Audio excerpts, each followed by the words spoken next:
Hello and I welcome you to Vigyan recharge. चलो जी, पिछली वीडियो की कहानी को कंटिन्यू करते हैं और अगर आपने पिछली वीडियो नहीं देखी है तो जाकर देख लो, नहीं तो कहानी को कनेक्ट करने में दिक्कत आएगी। सबसे पहले रिवीजन। फिजिक्स का नियम बोलता है माफ करना गलती हो गई। फिजिक्स के नियम बोलते हैं इज्जत देनी जरूरी है। ये फिजिक्स है, बुरा मान गई तो पता नहीं क्या क्या बदल दे। हाँ तो हम कहाँ थे? हाँ, फिजिक्स के नियमों पर। लाइट की रफ्तार फिक्स है, ये किसी भी परिस्थिति में नहीं बदलेगी। हम सिर्फ वैक्यूम केस की बात करेंगे। उसी फिजिक्स के नियम के हिसाब से न्यूटन चचा के लॉज भी फिक्स हैं और ये भी किसी परिस्थिति में नहीं बदलेंगे। अगर हम क्वांटम वर्ल्ड की बात ना करें तो अगर ऊपर बताई गई दोनों बातें सही हैं तो अब सुनो दिल दहला देने वाली खबर। फिजिक्स के नियम कहते हैं अगर मेरी ट्रेन 50 की रफ्तार से जा रही है और उसके अंदर मैं 10 की रफ्तार से उसी दिशा में जा रहा हूं और अगर आप ट्रेन के बाहर खड़े होकर ये सब देख रहे हैं तो आपके पॉइंट ऑफ व्यू से मैं 60 की रफ्तार से आगे बढ़ता हुआ दिखाई दूंगा। अगर ये बात हजम हो रही है तो आगे काम बहुत आसान है। तो फिजिक्स के नियम के हिसाब से लाइट के साथ भी ऐसा होना चाहिए,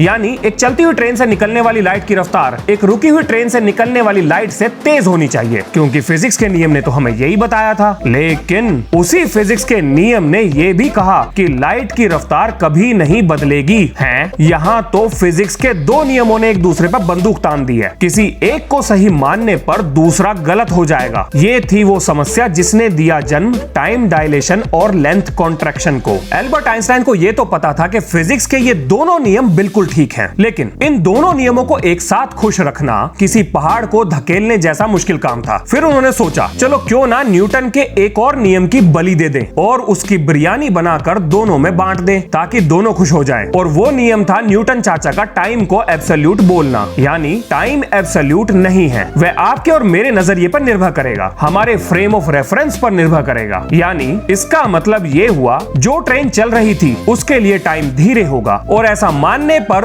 दोनों ट्रेन के लिए लाइट की स्पीड सेम आ जाएगी। और फिजिक्स के दो नियम यानी न्यूटन चाचा वाले और माइकलसन मोरले के स्पीड ऑफ लाइट को फिक्स बताने वाले दोनों खुशी खुशी एक साथ पार्टी कर सकते हैं। अब अगर दो लोगों के लिए टाइम अलग अलग है तो उसमें कुछ अंतर भी होना चाहिए। हाँ जी बिल्कुल है, चलो निकालते हैं उसको। ये है मेरी एक लाइट क्लॉक जिसमें फोटोन ऊपर नीचे बाउंस कर रहा है। बिल्कुल ऐसी ही एक क्लॉक मेरे दोस्त के पास भी है, उसमें भी फोटोन ऊपर नीचे बाउंस कर रहा है। मैं अपनी क्लॉक को लेकर जा रहा हूँ तो मेरे दोस्त को मेरी घड़ी में घूमते हुए फोटोन का रास्ता कुछ ऐसा दिखाई देगा। अब क्योंकि मेरे दोस्त के नजरिए से फोटोन डायगोनल पाथ पर मूव कर रहा है, यानी फोटोन ने ज्यादा बड़ा रास्ता तय किया है, तो उसने इस काम में ज्यादा समय भी लिया होगा। लेकिन अगर आप मेरे नजरिए से बात करो तो अभी भी मेरी क्लॉक में फोटोन ऊपर नीचे नाच रहा है, यानी उसने उतना ही समय लिया होगा जितना उसे लेना चाहिए। ये है मेरे नजरिए से लाइट के द्वारा तय की गई दूरी, यानी speed of light into my time. और ये है मेरे दोस्त के नजरिए से तय की गई लाइट की दूरी, यानी speed of light into his time. और ये है हॉरिजॉन्टल मोशन में फोटोन क्लॉक के द्वारा तय की गई दूरी। चलो इन टेढ़ी मेढ़ी रेखाओं को थोड़ा बहुत घुमाते हैं, देखते हैं क्या होता है। ओ तेरी, ये तो पाइथागोरस थ्योरम निकला। खुशियां मनाओ, पार्टी वार्टी करो, समझो काम हो गया।